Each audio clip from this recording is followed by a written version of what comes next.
The afternoon of the 12th of June, 2025. Ahmedabad, in western India. A Boeing 787 lifts off runway 23 with 242 people on board, bound for London. 3 seconds later, it reaches 180 knots, the fastest this aircraft will ever go. Because at that moment, the fuel to both engines is shut off. One engine, then the other, 1 second apart. There is no fire, no bird strike. The report is explicit. No storm. The aircraft is inside its weight limits. The fuel is clean. The flaps are set correctly. And both engines are running perfectly. And then they are not. A hatch opens under the belly, and a small propeller falls into the airstream, the ram air turbine. It deploys when an aeroplane has lost its engines or its power. An airport camera catches it, already turning seconds after liftoff. You have heard that the fuel was cut off. Here is the part that gets said in one line and then dropped. The switches did not stay off. Within 10 seconds, one was back in run. 4 seconds later, so was the other. Both engines began to relight, and both were still sitting in run when investigators found the cockpit. Somebody up there diagnosed a double-engine cutoff and reversed it in 14 seconds, with no engines and no height to spend. It changed nothing. 4 things can move a switch like that. The investigation has ruled out none of them, and we will go through all 4. But first, the answer nobody gives you. Why 14 seconds was already too late. This is the point of failure. 2 switches, about the size of your thumb, on the pedestal between the pilots. 1 for each engine. Run at the top, cut off at the bottom. They are the last thing standing between a jet engine and no fuel at all. They are not ordinary switches. This type is a lever lock.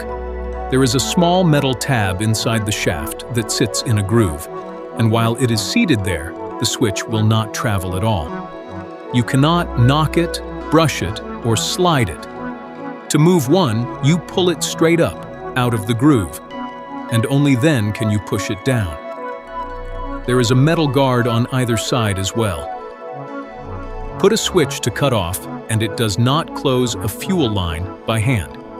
It sends a signal to an interface unit and, from there, to the engine's own computer. That computer closes a valve, and the fuel to that engine stops. The 2 engines have separate computers, separate power, separate wiring. On a 2-engine aeroplane, that separation is the whole safety philosophy. Whatever happens to one, the other keeps running. Air India 171, 230 passengers, 10 cabin crew, 2 pilots. 54 tons of fuel for a 9-hour flight to Gatwick. The captain had more than 15,000 hours, over 8,000 of them on this type. The first officer had more than 3,000. On this leg, the first officer was flying the aeroplane and the captain was monitoring. It was 37 degrees. Clear sky, good visibility, barely a breeze. The crew asked for the full length of runway 23. Routine on a hot day with a heavy aeroplane.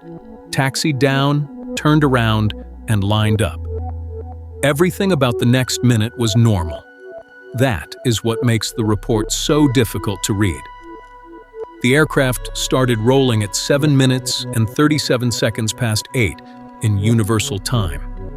It took 62 seconds to fly, 153 knots, the speed past which you no longer stop, 155, rotate. The nose came up, and the sensors that tell the aeroplane whether it is on the ground or in the air switched to air. 3 seconds after it left the ground, at 180 knots, the recorder logged this. The Engine 1 and Engine 2 fuel cutoff switches transitioned from run to cutoff position, one after another, with a time gap of 1 second.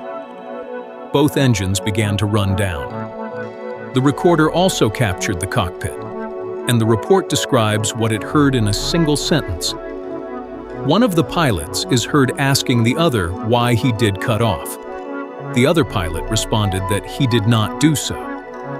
Note what that sentence does not do. It does not say which pilot spoke which line. It never has. The recording itself is sealed. India's Supreme Court has declined to release it.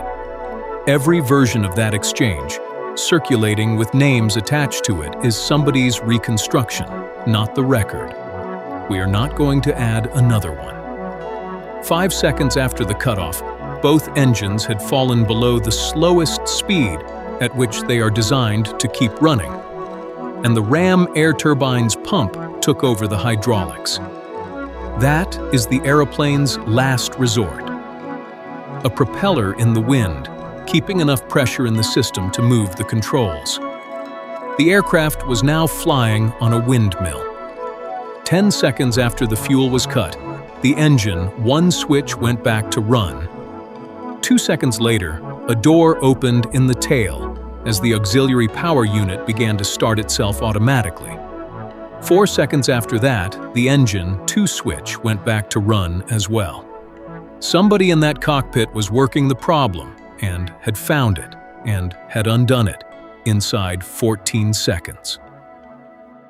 When those switches come back to run in flight, nobody has to do anything else. Each engine's computer runs the relight on its own. It opens the valve, lights the igniters, feeds the fuel back in, and tries to bring the core back up to speed.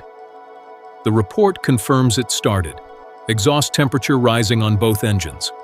Both were relighting. Now the arithmetic. There is a certification rule for how fast a jet engine must answer the throttle. From flight idle, an engine has to reach 95% of takeoff thrust in no more than 5 seconds. That is the number that makes a go-around possible. But these engines were not at flight idle. The report is precise. Their core speeds had passed below minimum idle. And below idle, that 5-second promise does not apply because it is no longer a spool-up. It is a restart. Relight the fire, then drag a cold, slowing core all the way back up. There is no certified time for that. There is only however long it takes. And the report tells us exactly how far each engine got. Engine 1, its rundown stopped, reversed, and began to recover. Engine 2, it relit, but it could not arrest the decay. It kept feeding in fuel, trying to catch a core that was still slowing down. Engine 1 had 19 seconds from the moment its switch went back to run. Engine 2 had 15. The recorder stopped at 11 seconds past 9, minutes past 8, 32 seconds after the aeroplane left the ground. Neither engine had recovered. That is the whole of it. Not a failure to react. The reaction was almost immediate. The altitude simply was not there to spend. The aircraft began to lose height before it crossed the airport perimeter wall. A mayday call went out. It was the last transmission. 9/10 of a nautical mile past the end of the runway, still 8 degrees nose up and with its wings level, it came down on a residential building. Of the 242 people on board, 241 were killed. 1 passenger survived. 19 people on the ground were killed, and 67 were seriously hurt. Most of them were medical students. This episode shows the aircraft and the investigation, and not the people it reached. The numbers do not need any help. So everything reduces to one question. The recorder shows the switches going to cut off. It does not show what put them there. It cannot. It records a position, not a hand. There are 4 candidates on the table, and the honest position, the AAIB's own position, is that none of them has been ruled in or out. the lock. In December 2018, the FAA published a bulletin about exactly this switch. Boeing had received reports from operators of 737s that fuel control switches were being installed, with the locking feature disengaged, the tab out of the groove, so the switch moves like any ordinary toggle.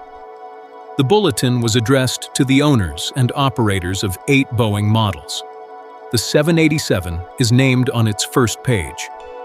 And at the top of that page, in italics, the FAA wrote this: "This is information only. Recommendations aren't mandatory." Air India did not carry out the suggested inspections. They were not required to. That is a very tidy answer. It is also the one the evidence has been steadily refusing. This aircraft's throttle module was replaced twice, in 2019 and in 2023, but for reasons unconnected to the fuel switches, and no fault with those switches had been reported since. And in 2026, the recovered switch was tested at manufacturer level in Seattle. No abnormality was found in the locking mechanism. The lock is still on the list. It is no longer the easy answer. 2. Software, the magazine. The Caravan has reported a theory that a flight computer restarted around rotation, misread the aeroplane as being on the ground, and triggered the automatic protection that shuts an engine down. There is a real precedent. In 2019, an ANA 787 at Osaka shut both engines down on landing when that protection misfired. But look at that precedent honestly.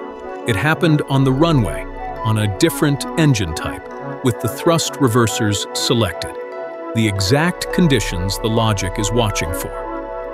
And on Air India 171, the sensors had already told the aeroplane it was airborne. The question that theory has to answer is the hardest one in this episode. How does one computer reach 2 independent engine controls on separate power and move 2 switches? 3. The turbine. An Indian aviation safety group, the Safety Matters Foundation, measured a photograph of the aircraft and argued that the ram air turbine was already coming out about 2.5 seconds before the switches moved. That is not an AAIB finding, and it rests on one frame. But if it holds, it inverts the whole sequence. The aeroplane would have been losing power before the fuel was cut, and the switches would be a symptom rather than a cause. The report gives one hard number here. The turbine's pump was carrying the hydraulics 5 seconds after the cutoff, and that is all it gives. And 4, that someone moved them on purpose. It has been argued in newspapers on 3 continents. It is a hypothesis. It has not been established, and the only recording that bears on it is sealed by court order. We are not going to litigate it with material we have not heard. The AAIB has told India's Supreme Court that its final report is due in October 2026. 3 things it can settle that we cannot. What moved those switches? Exactly when the turbine came out, the recorders can time that to a fraction of a second and settle the photograph. And what the cockpit area microphone actually contains. A switch being thrown makes a sharp mechanical click, and a click is either on the tape or it is not. Whatever it finds, one thing is already on the record. In 2018, a regulator looked at a switch that could lose its lock, decided it was not dangerous enough to compel anybody to check, and wrote a suggestion instead. 7 years later, that suggestion is a line in an accident report. It may turn out to be irrelevant to this crash. But that is the shape this channel keeps finding. The failure nobody was watching, because somebody had already decided it did not matter enough to watch. The 787 fleet kept flying. Operators checked their switches. The regulators found nothing that required grounding anything. And the part of this that should stay with you is not the dispute. It is the 10 seconds. Whatever happened in that cockpit, somebody found it and reversed it almost at once, and both engines were coming back. And 400 feet was still not enough room to buy. Every aeroplane that has ever taken off has flown through that gap. It is a few seconds long. It happens on every single flight, and there is nothing in it to spend. Every disaster has a point of failure. Find it, and you understand the whole machine. This has been Point of Failure.